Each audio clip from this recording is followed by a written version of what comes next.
안녕하세요. 반갑습니다. 오늘은 달고나 33주차 다섯째 날 시편 86편과 87편의 말씀을 묵상하면 되겠습니다. 시편 86편은 시편 기자가 가난하고 궁핍한 상황에서 하나님을 종일 부르짖으며 기도를 합니다. 그리고 그 시편 기자의 그 기도의 부르짖음에 하나님께서 응답을 주십니다.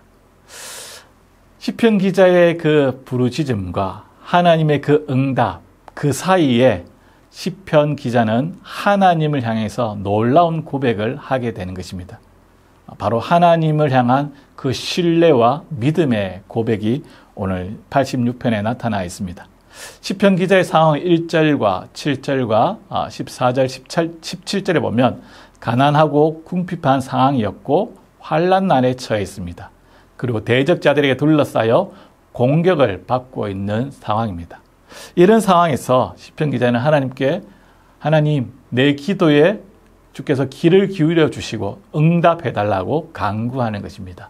그리고 13절에 보시면 내 영혼을 깊은 수월에서 건지셨다 이렇게 고백하고 있는 것입니다.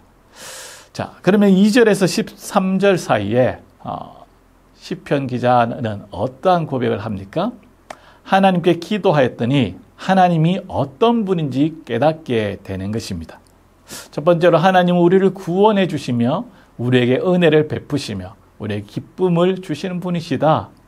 그리고 두 번째는 하나님은 선하시고 용서하시는 분이시며 인자함이 넘치는 분이시다. 그리고 하나님은 나의 기도를 들으시고 응답하시는 분이시다. 그리고 네 번째로 하나님은 위대하시며 놀라운 일을 행하시는 분이시다. 이렇게 고백하는 것입니다.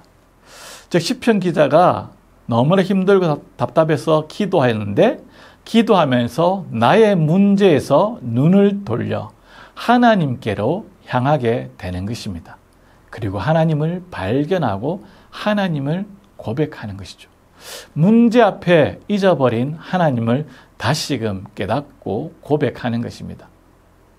그리고 시인은 하나님의 그 응답으로 하나님께서 내 생명을 건져 주셨다고 고백하는 것입니다. 우리가 86편의 말씀을 읽으면서 기억해야 될 것은 바로 가난하고 궁핍하고 힘들고 어려운 상황에서 시편 기자는 하나님께 기도했다는 것입니다. 다른 방법을 찾지 않았습니다. 사람을 찾아다니거나 다른 방법으로 이 상황과 이 문제를 해결해 달라고 한 것이 아니라 하나님께 종일을 부르짖고 하나님께 해결해 달라고 하는 것입니다. 우리 역시 마찬가지입니다. 우리의 상황 가운데 이런 일들, 저런 일들, 이런 상황이 생겼을 때, 이런 문제가 생겼을 때 다른 방법을 찾지 않고 사람을 찾아다니지 않고 오직 하나님께 기도하고 하나님께서 이 나의 문제를, 나의 상황을 해결해 달라고 간구할 수 있는 우리 성도들 될 수 있기를 소망합니다. 또 한 가지는 시편 기자가 기도하면서 내 문제를 해결해 달라고 기도했는데 기도하면서 하나님을 다시금 깨닫고 고백하는 것이죠. 기도하면서 하나님은 정말 우리를 구원해 주시는 분이시며 은혜를 베푸시고 나에게 기쁨을 주시는 분이시고 내 기도를 듣고 응답하시는 분이시구나. 하나님을 잊어버린 그 하나님을 다시금 깨닫게 되고 고백하는 것입니다. 즉 기도하면서 내 눈앞에 있는 그 문제와 그 현실에서 벗어나 하나님께로 향하게 되는 것입니다. 기도할 때에 문제가 작아지고 하나님이 다시금 보이기 시작하는 것입니다. 사랑하는 성도 여러분, 하나님을 주목하십시오. 그러면 우리 앞에 있는 고난과 어려움과 그 문제를 뛰어넘어갈 힘을 얻게 되는 것입니다. 오늘 하루 하나님이 어떤 분이신지 우리가 마음에 새기며 간직하며 살아갈 수 있기를 소망합니다. 자, 시편 87편은 우리가 짧은 7절밖에 없는 짧은 구절인데요. 처음 읽으면 잘 이해가 되지 않는 것 같습니다. 좀 어려운 것 같기도 하고 이게 무슨 말인가 이렇게 질문하게 되는데요. 한마디로 말하면 하나님께서 사랑하시는 시온, 성전에 있는 시온 성을 노래합니다. 그리고 하나님의 성산 시온을 통해서 열방의 구원을 예언하고 있는 것입니다. 시온은 1차적으로 예루살렘을 의미하지만 궁극적으로 장차 이루어질 하나님의 나라를 상징하는 것입니다. 1절부터 3절까지는 하나님의 도성 시온을 노래하고 4절부터 7절까지는 시온을 중심으로 세계적인 구원의 역사가 일어나게 될 것을 말하고 있는 것입니다. 1절을 보시면 성산이라고 기록되어 있습니다. 성산은 바로 시온산입니다. 시온산이 특별한 이유가 무엇일까요? 다른 산보다 더 뭔가 멋있고 웅장한 산일까요? 그렇지 않습니다. 시온산은 볼품이 없는 산입니다. 그런데 그곳에 하나님의 성전이 있기 때문입니다. 시온산은 하나님께서 임재하시는 성전이 있기 때문에 시온산은 거룩한 산이 된 것입니다.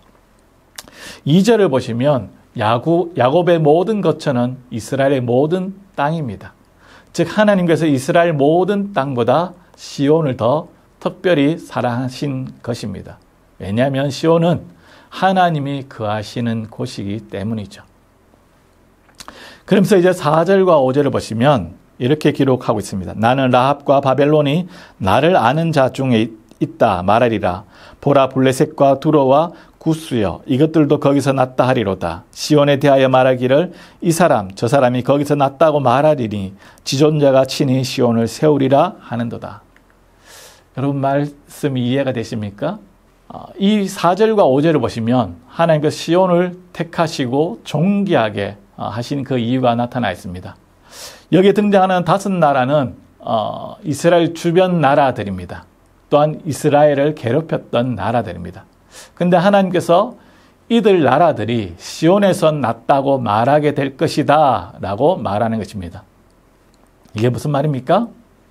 이스라엘과 원수되었던 나라들이 이스라엘과 형제 나라가 될 것을 말하는 것입니다. 즉 하나님은 만민이 하나님의 백성이 될 것을 말씀하고 있는 것입니다. 누굴 통해서요? 시온을 통해서.